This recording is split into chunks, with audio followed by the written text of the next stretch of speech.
All right, guys. It's been a long time. We haven't really done one this year due to baby reasons and life being hectic. But we're back with Trigger Points for the last week of August, and we're gonna keep this going. Got Before I introduce my first guest of 2022, y'all all know him, but next week don't want to miss that event. I want to talk about that real quick. Eddie's going to give a market update, so that one will be pre-recorded, and we will have that ready to go. But today we've got Rehab with Ehab, one of my good friends. He has decided to do the first episode of 2022, and he's going to talk to y'all today about 5 years to financial freedom through short-term rentals. But first, I got to know, man, you've been busy. Been busy, man. Been busy trying to help people achieve financial freedom through my mentoring program, which I'm excited to say I've got my first student who's quitting his job after just 2.5 years, Alberto. So happy for him. I've been busy growing my real estate business. Just opened up a 16-unit apartment complex. That's all short-term rental, all Airbnb. So that's been a little bit of a learning curve, and hiring a great property manager to run that for me. Got a few new construction projects happening. So yeah, there's a lot of things going on trying to, play the real estate game. That's awesome. That's awesome, man. Hey, you went on a trip here recently. Where'd you go?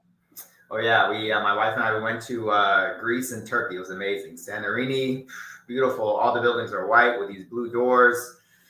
Everyone has kind of a pool at each of your hotels because it's real rocky there, so they don't have a lot of sand beaches, so everybody kind of has their own pool. So we had a little hotel with our own private pool, so we had a blast. And Turkey was amazing. Just the history and the culture over there was just so fun.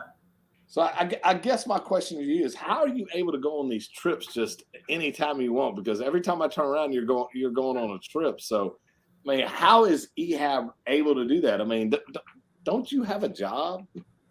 5 years to financial freedom. That's what we're talking about, right? That's what we're talking about. Oh, okay. So you set me up with that one, Rob. Yeah, I mean, it's kind of making the right mistakes and getting lucky to figure out, ultimately what actually gets you there in real estate, because it's so confusing. There's so many options, and people don't know which option is the right one to achieve their goals. So I fortunately, connected with the right people, found the right lender, figured out the right strategy to bring it all together, and then ultimately was able to hire somebody to run my business for me. So I truly have been able to achieve the financial freedom side to it. And then you just said, so one of our good friends and one of your students said, Alberto, he has quit his full-time job, correct? Yeah, he put in his notice, and he actually they told him, hey, just work from home. That's fine. So, kind of a reminder about how the corporate world works.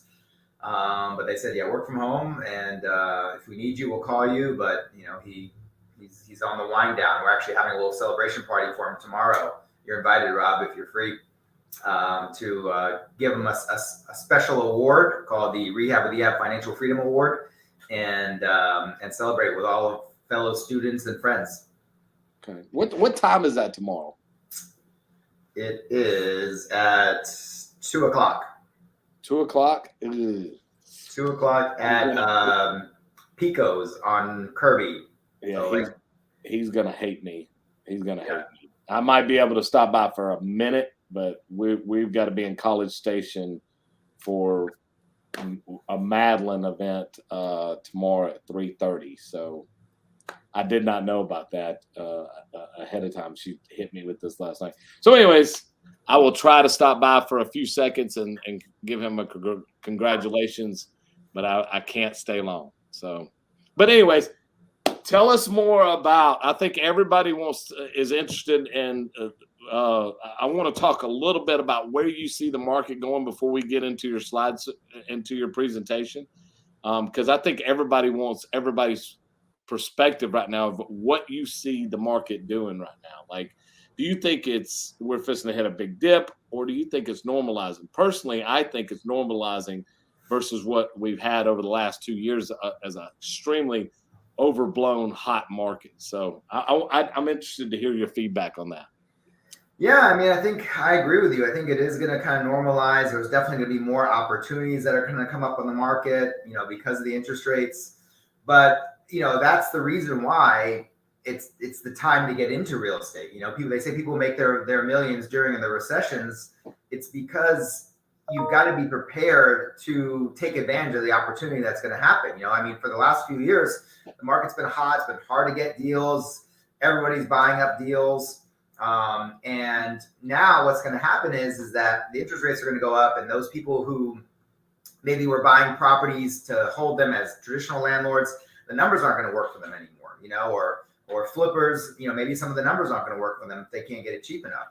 But the great thing about my strategy and what we do is the cash flow is so high with short-term rentals that, even though your mortgage is going to be a little bit higher because you're going to have a higher interest rate, you're still cash flowing a good amount of money because of the cash flow that short-term rentals bring you. So I think it's still going to be a good market for the type of investing that I do and that I teach my students. And so I'm looking forward to, continuing to move forward. Rates might be a little bit higher. Hard money loans might be a little bit higher during the rehab phase. But one valuable lesson I learned going through my real estate journey is don't step over the dollars to get to the dimes, right? Like, I might spend an extra $1,000 or $2,000 in financing costs during the rehab, right? But I'm still making $4,000 or $5,000, $6,000 a month on the rental, right? So not going to sacrifice, not going to not do the deal for an extra $1,000, $2,000, right? If it's making $4,000 or $6,000 a month. So don't step over the dollars to get to the dimes. Yeah, absolutely. At the end of the day, sometimes you got to spend a little bit of extra money during these tougher times, and I wouldn't say it's tougher times. I would just say, when you've got a market that's, more inventory and stuff like that, lenders get, they get a little, what's the word, nervous Nellies. Like Eddie Gant says, you can, if you go to any room and there's one banker in there and there's 100 people, you'll be able to pick the banker out because he's the most nervous one in the room. Well, so, and I think too, my experience with working with lenders and bankers is that, there's having the credibility, right? And having the track record will also help you, kind of navigate those waters and still look like a good, customer in their eyes, right? Like if you have no idea what you're doing and you're coming into this, tougher market, it makes a banker a lot more nervous than somebody that's done 3, 4, 5 deals, or that's gone through like my training program, for example. And so they know, the bankers, the lenders know that they have at least some kind of training to know what they're doing. So, that also helps as well. Absolutely. The more relationship building you have with lenders, the more relationship building you have with pretty much, I guess, who I'd say your whole core that you need to surround yourself with. And you've talked about this before, building those relationships with contractors, building those relationships with lenders, title companies, insurance agents, all of those key factors are what building your team around you is what makes everybody successful. So, right. But I've got to hear, I think everybody's excited to hear more about your 5 years to financial freedom. How is it possible that one of your students does it in 1 year and it took you 5? I don't get that. What happened there? Well, in my defense here, since you're putting me on the spot, I didn't know what I was doing for the first few years. In 2015 actually was the first time that I heard that buying and holding and creating passive income was the key to wealth. I always thought wholesaling and flipping and things like that were going to get me wealthy. They might be good for getting some quick cash and cash flow, but they don't actually build wealth over time. So I wasn't given that tip until 2015. And I still wasn't given any information about short-term rentals. I don't even think I knew what Airbnb was at the time when I started in 2015. So I was trying to buy up and hold small single-family homes as long-term rentals. So again, I got up to about 12 single-family homes in the first year of me buying and holding, and quickly realized that I ran out of cash with all these down payments, and that the money that you think you're going to make every month on a single family home as a long-term rental is not what you actually make in real life, So, I lost about 2 years trying to figure that out until I finally said, well, maybe multifamily is the way to go, because that's what everybody talks about. Multifamily, that makes more money. And that's when I did my first multifamily deal. But the game changer was when I decided to put that multifamily deal on Airbnb. And that's when I really had my eyes open up to the possibility of the cash that comes from short-term rentals versus long-term rentals, and what that whole business can do for you. Yeah. Well, I mean, at the end of the day, I think everybody wants to know a little bit more about your program. And I will say this. I've sent a lot of people over to you. I think a lot of people have benefited from your program. I think it's a awesome way to have somebody in your corner that actually will go to the property, walk it with you, that surrounds you with like-minded people. Everybody on your team is always very nice, very helpful. I've talked to them. The people in your program are always like-minded and very nice. And I think it's one of the best programs out there, honestly. Only because of the person behind the desk there, right? I think that's the only reason why your program works. Well, I mean, I care about each and every one of my students, and I love seeing them, especially the ones that are really going after it. I love seeing them thrive and transform, because at the end of the day, the hardest part about this whole business is the mindset, the personal growth, right? Because the reflection of how much we make every year is a reflection of our mindset, is a reflection of who we are. So, I mean, the first thing I tell my students is, if you want your income to grow, then you have to grow, right? Like, you have to grow out of just being okay, coming home and eating dinner and going to bed, right? Like, that's, going to work, come home, eat dinner, spend time with the kids, go to bed. That's not going to get you wealthy, because that's just kind of your regular routine. And so if you're willing to go to work, come home, spend time with your kids, eat dinner, and then put in an extra hour or 2 hours to build your business, that's the personal growth that it takes to be able to really start building wealth and changing, your future, changing the future of not just your future, but the future of all your children and your children's children too. So that's the big part about that I think people are lacking when they're trying to become financially free, is they don't focus enough on growing themselves. They're just trying to learn about what's the best tactic. Is it wholesaling? Is it flipping? Is it short-term rentals? And they're not really focusing inward on growing themselves. Yeah, you know what? I'm fortunate because I can pick up the phone for free and call you a lot. But I mean, you've helped me grow throughout my journey in lending, and given me perspective to think different ways and think outside the box and think, how can you get this done? And not just a simple black and white. As well as Johnny and Eddie over here. But I think you give your students that unique perspective of how do you get this done? Not okay, that you've got a problem. Let's become the problem solver, not just shut down and I can't get it done. That's very unique. Well, that in my opinion is the difference between the things you get off YouTube or podcasts or even Instagram versus a mentorship program. And that's one of the big lessons I learned. There's a difference between information and instruction. And so when you go on YouTube and you watch a free video about, wholesaling or the BRRRR strategy, what I like to do, or flipping, you're getting information, right? I mean, they're just kind of giving you some superficial knowledge. And the problem that most people have is that knowledge is not enough to actually take action. It's not actionable knowledge. It's not detailed enough. And so what people are really needing to take action is instruction. And I don't think people realize that they watch these videos or they read a book and they're not getting enough instruction to take action. And so they end up not taking any action at all. They get analysis paralysis, or they come to me and say, I don't know, I can't figure out how to figure out something's a good deal or not, or I don't know how to find contractors. So they're stuck in different phases of the journey.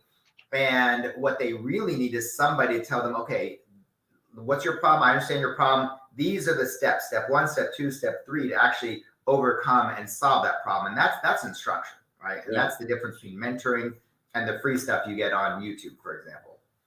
Yeah, I talked to a kid at a Beaumont event the other day, and he's like, "I want to get into wholesaling." I was like, "Well, what do you know?" He's like, "Well, I've watched a bunch of TikToks," and I'm like, "Well, I mean, hey, that's a start." And then his mother was very concerned. She's like, "It just doesn't seem right." I was like, "Well, what doesn't seem right?" She's like, "Well, it just seems kind of, illegal." And I'm like, "Well, it's not, but you do need to be careful on how you handle it." And we kind of went through it. And I think after we talked how wholesaling works and how effective it can be at the end, she's like, "Oh, I didn't know that." I was like, "Yeah, I mean, at the end of the day, this is a 17-year-old kid. You've got a 19, 20-year-old kid in your program, correct?" Yeah, I do, and she's got her first deal already too, so she's crushing it. Yeah. So I mean, you're never too young or too old to start this program. I mean, you got Rusty. He's an older gentleman. He's still doing this with his son, and you've got her name's Lauren, right? Mm-hmm. Lauren is 19, 20 now, or some. She's got to be 20 by now. Mm-hmm. And she's like, "Hey, I'm not going to splurge this money that I've got. I'm going to put it to good use," and she's actually doing that. Yeah. When you have those type of people that are out there that are hungry for knowledge and hungry to learn this, I mean, that's why it's important to have. I mean, in every aspect of what we do, you've got to have some sort of coach or some sort of mentor, and I think that's where you come in. But you still got to tell me how did Alberto beat you to the punch, man? I don't get it. Well, I'll tell you, he started at a point that took me 15 years to figure it out, right? So he got to start where I was 15 years into my real estate investing career. So I helped him. I did all the hard work and made all the mistakes, and he got to pick up right at where I was at my peak. And so because of that, he got to jump right in, doing the right strategy with the right people in the right places. And when you're on the right path from the beginning, from day one, you can really accelerate your success versus making all the mistakes and going down the wrong path and different rabbit holes and losing money. And then it's a lot longer road. So yeah, work smarter, not harder. That's a great point there. So yeah, I help people work smarter, and I help people fast track to success by avoiding all the pitfalls and going down the wrong paths and just going down the right path from the beginning. And, in this industry, it's really easy to go down the wrong path. I mean, with contractors, with real estate agents, you can really start spiraling down and start losing a lot of money by dealing with the wrong people. People that are not knowledgeable about the areas that they're in. Like, for instance, people say, "Well, would you hire a real estate agent that is in the Woodlands to sell a house in Galveston?" I mean, you could, but at the end of the day, why don't you hire an expert that's in the Galveston area or in that area that knows the market and knows how to market to those people? I mean, and the same thing with contractors. You want to build those relationships with contractors, with title companies, lenders, so that that when you are ready to pull the trigger, you understand how it works. Sit down with those people. Sit down and tell them your expectations, so they know, hey, this is what I expect. This is what I need. Can you make this happen? And if not, how do we make it happen? Or what do I need to be prepared for? I think a lot of people get into this industry thinking it's going to be easy. It is easy if you have the right people that you surround yourself with, and I think you're one of the right people, and I think I'm pretty good too. I think you are. You're definitely the right person on the team as well. So yeah, I know people want to know what it takes to become financially free through real estate, and so I have my program. It's really the 5 years to financial freedom, because I think 5 years is a pretty good timeline, right? If you can get to financial freedom within 5 years, or if you can do it in 2 years like Alberto did, that's even better. But I think 5 years is still a pretty good timeline for most people. It is. You know, there's really some important lessons that I learned in order to be able to accomplish that. And really, really 3 important lessons I'll say. And the first one is that in order to achieve financial freedom, you need to have steady cash flow, right? Because we're talking about exiting corporate America, exiting the rat race. You want to do it responsibly. So that means that you have to have steady cash flow from your real estate business that's enough to at least replace your job income, right? I mean, that's the responsible way. And so when I say steady cash flow, I mean, that doesn't come from wholesaling and flipping. It comes from owning properties that are creating consistently a steady $10,000, $15,000, $20,000 a month that you know you can rely on and is guaranteed, right? As guaranteed as possible in this business. So steady cash flow is the first principle of becoming financially free. The second principle I learned is that you have to be really judicious with your cash.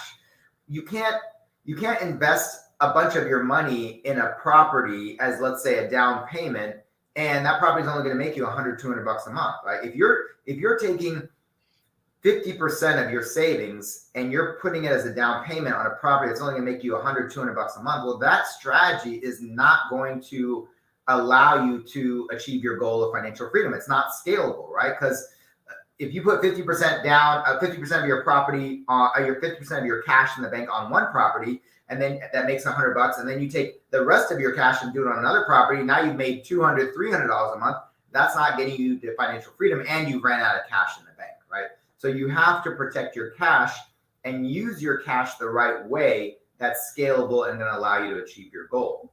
And then the third strategy that I learned in this kind of trifecta of financial freedom is that you have to maximize your return on investment with your cash. So let's say, for example, you do have a little bit of money tied up in a deal, let's say $20,000 in a property, and that property has the option of making you $100 a month cash or $3,000 a month cash. You've got to go down the path of $3,000 a month. So it can make you $100 a month as a traditional long-term rental, or it can make you $3,000 a month as a short-term Airbnb. Then you've got to go down the path of making the $3,000 a month, because you've got to maximize your return on investment, right? Because let's say, for example, your goal is to get to $10,000 a month and then you can quit your job. Well, if you have a property that's making you $3,000 a month, you're going to be able to quit your job after 3 properties, roughly, just about 3 properties, because 3 properties at $3,000 a piece is $9,000. So it's almost to your $10,000 goal. But if you have a property making you $100 a month and your goal is $10,000, let's do the math. That's 100 properties you've got to own to get to $10,000 a month. So it's a lot faster to own 3 properties than 100. So you've got to maximize that return on investment with every property that you buy. You're muted now, Roberto. Well, so let me ask you this. At the end of the day, do you think that, because somebody asked this question, what do you think the advantages of short-term to long-term are, or the disadvantages? Kind of go into that in detail. Yeah. Well, I mean, the advantages of long-term rentals is that it's easier, right? A lot of people like long-term rentals because you find a good tenant, you put the tenant in there, and you really don't have to worry about that property as long as you have a good tenant, right? But the reality of that too is that, you're probably not going in there and checking on your property every 6 months like you should as a traditional landlord, right? So you really don't know what's happening to your property during that time. I'm guilty of it too. I have a few long-term rentals still, and I have a tenant that's been in it for 5 years. Nice family, great people. Just taking it for granted that they're taking good care of my property. I haven't been in there in 5 years. They pay rent on time. It's fine, but I'm also not really being as good of a landlord as I should be, right? On the flip side, my short-term rentals, I have cleaners going in those properties every month, right? Or sometimes if I get midterm bookings, like a 3-month booking, then I'll at least have my cleaner go in there every month and clean the property and just clean the unit for the guests that are staying there, kind of these mid-stay cleanings. So I have eyes on the property all the time with my short-term rentals. I'm obviously making a whole lot more on those properties than my long-term rentals because you're charging by the night instead of charging for month-long bookings. So there's a lot of advantages that I prefer with the short-term rental business. It's a lot more active investing because really you're in the hospitality business. So you're having to deal with guests and check-in, check-outs, cleaners, things like that. But what I tell everybody is that the reward is worth the extra effort. Just to have a few automated systems in place, like automated messaging, smart locks, automated pricing, for adding a few more features to your workload, you're making 3 to 5 to 10 times more money every month than you would as a long-term rental. So it's worth it, right? It's worth it at the end of the day.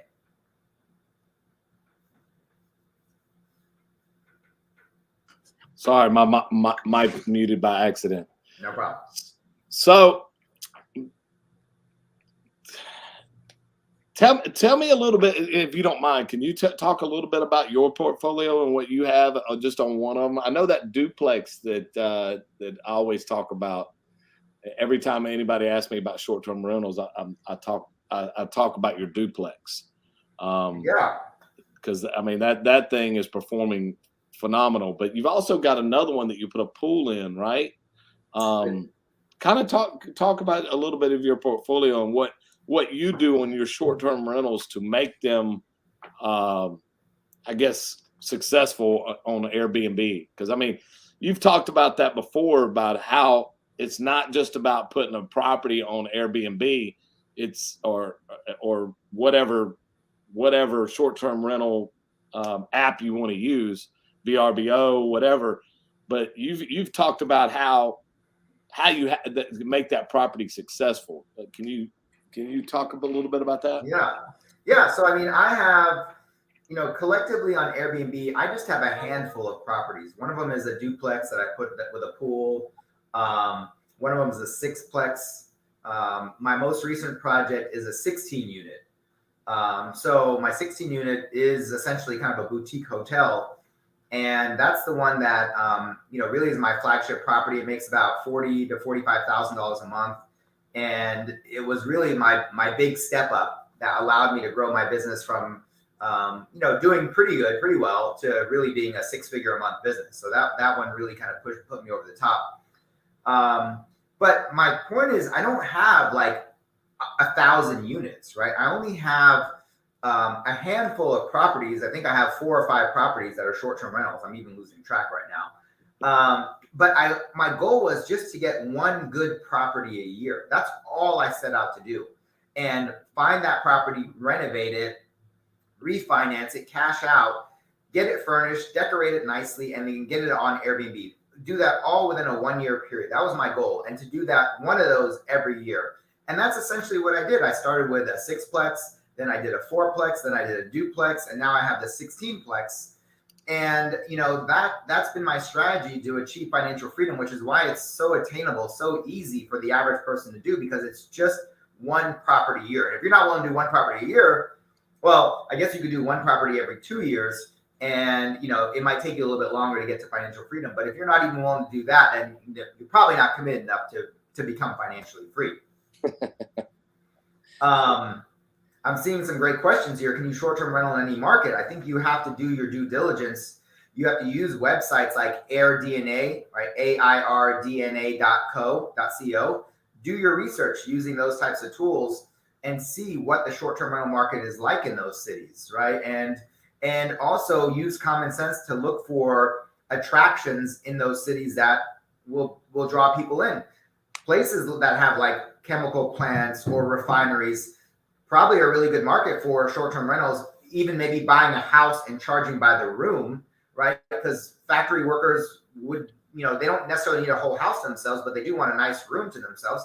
So if you buy a 3-bedroom house right there in a city that has factories or chemical plants or industrial, you could probably rent each of those rooms out to a different person, right? And so that could be a model that you can do. On the flip side, if you're looking at things like Miami, for example, it might be nicer to have a nice house with a pool in it, right? And understanding the type of clientele that are going to be interested in that market, right? So I think you have to do your due diligence and your research, and there are tools out there like AirDNA, or even Airbnb. You could do some research on there by just going on Airbnb's website and looking at certain zip codes or certain areas and seeing what pops up, what kinds of properties pop up. Like if you look, for example, in Fredericksburg, like the hill country of Texas, you might see glamping pop up over there, right? These cool tents or these domes or these tiny homes. So just by going on Airbnb and looking in those cities, you can see kind of what is selling in those areas, right? So, and that's just kind of another way you can do your research to figure it out. But, you know, ultimately my goal and my strategy is to really make sure that I'm following those three principles that I told you about: steady cash flow, protecting my cash, and maximizing my return on investment. So I do that through the strategy called the BRRRR strategy, right? And the BRRRR strategy stands for buy, rehab, rent, renovate, and repeat. So that's really the plan. I find really ugly fixer-upper properties. I renovate them using a hard money loan I get through Jet Lending. When I'm done with the renovation, I refinance it out so I can get my money back. So that way I protected my cash, right? That's that first principle I was telling you about. And I furnish it and I put it on Airbnb or VRBO or booking.com, depending on the platform and your market. And by doing that, what I've done is I've essentially gotten a brand new property because it's all been renovated. And I've been able to get my money back, get cash out. So I don't have a bunch of money invested in it. And I maximize my return by putting it on Airbnb. I mean, I'm making a lot, several $1,000s a month on that property. So it's new. I'm not dealing with maintenance issues. My guests are happy because they're not dealing with issues. And I got my cash back. So now the next year I can go do it all over again, right? And I just do this year after year after year. And that's how I've been able to grow my business. That's the strategy. The BRRRR, people call it BRRRR B&B. Or BRRRR short-term rental, STR. So it depends on what you've heard, but that's the strategy, and that's been the key to scaling and growing in financial freedom. I think we should put a petition in to change it to the rehab with Ehab strategy. Well, I would. I didn't invent it actually, but I'm doing it pretty damn well, right? Just like you didn't invent hard money lending, but you're doing it really well. So. Try to do it as well as possible. Try to keep the clients happy. Try to keep Jet Lending happy. That can be a tough juggle sometimes. At the same time, we want to do good business, and we want to do good business with good clients. And you've sent me several. I've sent you several. I mean, it's a symbiotic relationship that you have to build with everybody in your network. You've said it. I've said it. Your network is your net worth. And at the end of the day, you've got to build those relationships. I know we keep talking and drilling down on that, but I mean, you have to. Will this video be reposted? Yes, it is on YouTube and it is on Facebook. It will be recorded and there for you to see. At any time, you can go to YouTube and look up Trigger Points Podcast. Ehab has done several of them in the past, so there's a more in-depth one that we've done that he wouldn't let me talk at all. So, but Ehab is as you see the future of real estate, where do you see that you need to be making changes or you need to be paying attention to with the way things are going? Do you have a prediction or anything like that? Yeah, I can tell you two things that I'm doing to kind of optimize my business. Number one is I'm reading this book called The Book Direct Playbook, right? So by Mark Simpson. So what this basically means is I'm looking to drive people more to my direct booking sites to book directly from me instead of going through Airbnb or VRBO. And he has a really great quote in here that says, don't build your house on someone else's land, right? And so basically what he's saying is, don't build your whole business on somebody else's platform, like Airbnb, because if something happens to Airbnb then, or VRBO, then I'm screwed, right? Like I don't have any more bookings coming in. So I have a direct booking site for my properties. People can book directly with me. And it's about how do I promote that more. I'm doing a pretty good job of when people, because I have really great properties and great guest experiences, when people want to rebook with me, when they want to come back and stay with me again, then they're going to my direct booking site and they're booking directly on there because it saves them on fees and it makes it a lot easier for them to book. Saves you on fees too. Yeah, it saves me on fees a little bit too, right? So that's a good thing. So that's the first thing I'm doing based on kind of the landscape and what I'm seeing going on. The second thing that I'm doing in my business is trying to figure out how can I make more money and provide more valuable services for each guest. So we're looking at working with a company to open up a store for each of our units where people can go on there and buy extra services from us. So for example, think about you have an Airbnb and it has like a locked cabinet in there or a locked storage cabinet. And you have a store that if somebody forgets their iPhone charger or they want to buy sunscreen, let's say you have a beach house, right? And you know people forget sunscreen all the time. You sell them sunscreen directly from that locked cabinet and you make extra money on it. Speaking of my vacation, I was in Santorini, Greece, and we didn't have sunscreen on us. And I bought sunscreen from one of the convenience stores. There was €23, which is essentially $23 for a small bottle of sunscreen there. So that's that same bottle of sunscreen probably would cost me, $4 if I picked it up at Walmart or something.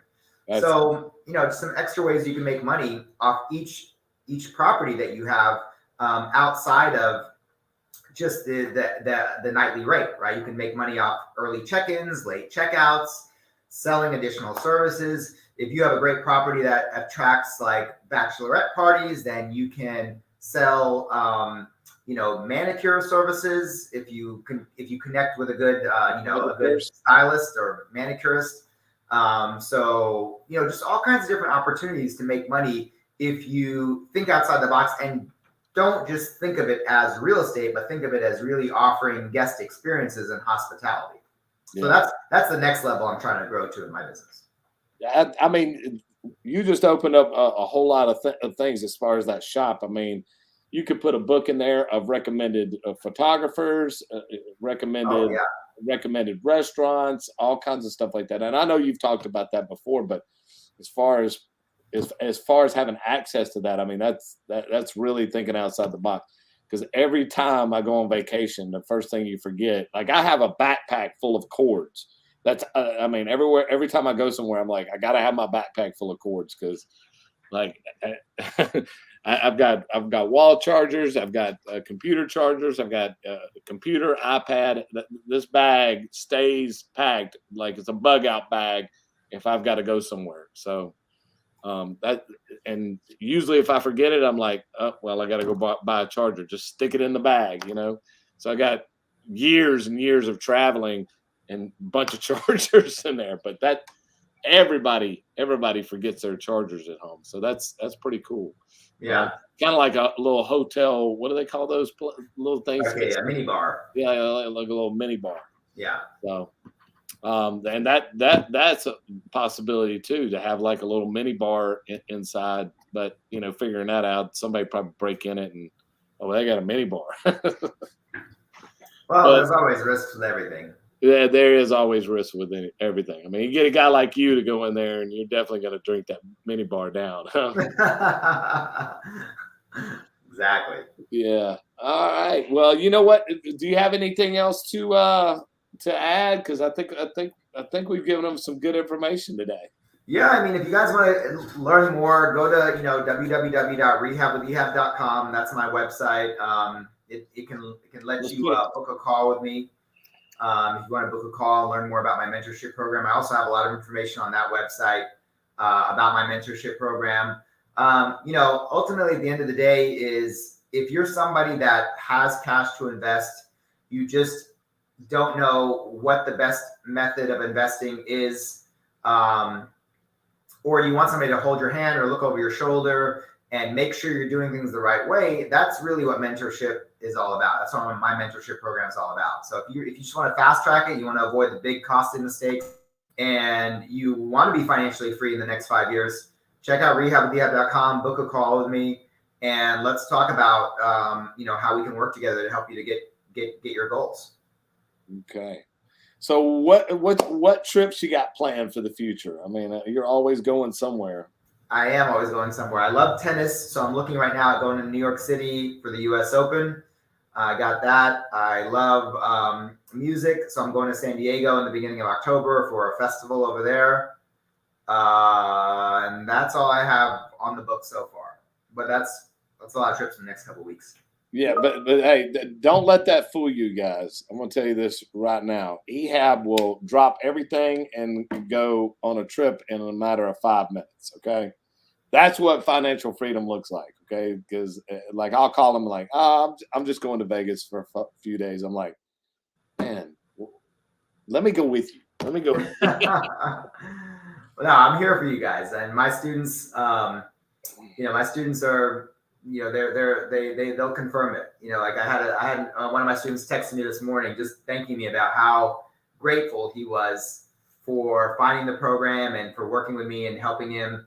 And in just 8 months of being in the program, he has over $1 million in equity in his properties that he purchased. So that's amazing. Yeah, it's amazing. And I know that I'm just going to throw some names out there. I know Heather's she's doing very well with her 5-unit. I know Alberto, we're closing 2 for him next week on the same day. So, I mean, he's got an awesome thing going. Rusty just sold his, made a pile of money. I'm not going to put his personal business out there, but 6 figures though. You can say 6 figures. We could say 6 figures. Okay. When it comes to money, I don't like putting other people's business out there. But I mean, and there's so many more. Sarah, all of your guys that are in your program, they're killing it. And they weren't necessarily killing it when they started, but now they're doing things differently and thinking differently. And I mean, you've helped me. And I personally thank you for that. You've helped me through the years to grow professionally and mentally, to help me think about things in a different light. And at the end of the day, I want to thank you for coming and doing the podcast again. It's always a pleasure hanging out with you. Ehab is one of many people that has actually been to my birthday, and that meant a lot to me. That was an awesome experience. Oh man, yeah, I loved it. Yeah, so I mean, for the crowd out there, my wife surprised me for my birthday 2 weeks prior to my birthday, and I walk into this room and you got Ehab, Alberto, Heather, who else was there? Who man was there? Johnny, Eddie, all these guys. Johnny, Eddie, some of my neighbors, and I looked and I was like, the first person I saw was Ehab when I walked out. I was like, what the hell is Ehab doing here? and then my eyes kind of opened up and I was like, hey, everybody's here. So yeah, then you realize you had a surprise birthday party happening. I was like, I guess a surprise birthday here. Josh and Jet Lending was there. I mean, yeah, Josh was there. I was Alex. I was just blown away. Like that's the first time anybody's ever done a surprise birthday party, and I was just like, you know what, that's killer right there. My wife she got me because I had no clue whatsoever. So, anyways, well, Ehab, I know you're a busy man. I know you got trips to plan and people to teach. So I appreciate you taking time today. Going through this. It's always great information, always a great podcast when you come on. I'm sure you're going to get some phone calls because I will ensure that this gets blasted out again with the recording. And man, I thank you so much. Anything else you want to leave with anybody? How they get in touch with you?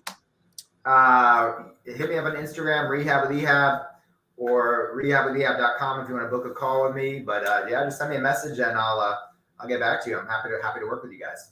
All right. Well, thank you so much. Having me on. Again, next week we got Eddie Gant going to give a full market update of where he's seeing the market going. We're going to record that one, and it'll be here live next week. We'll stream it for everybody, and don't miss that one because that's going to be a good one. Okay, Ehab, you have a good day. Thank too. you so much, and we'll see you soon. Thank you, man. Have a great day. All right. Bye.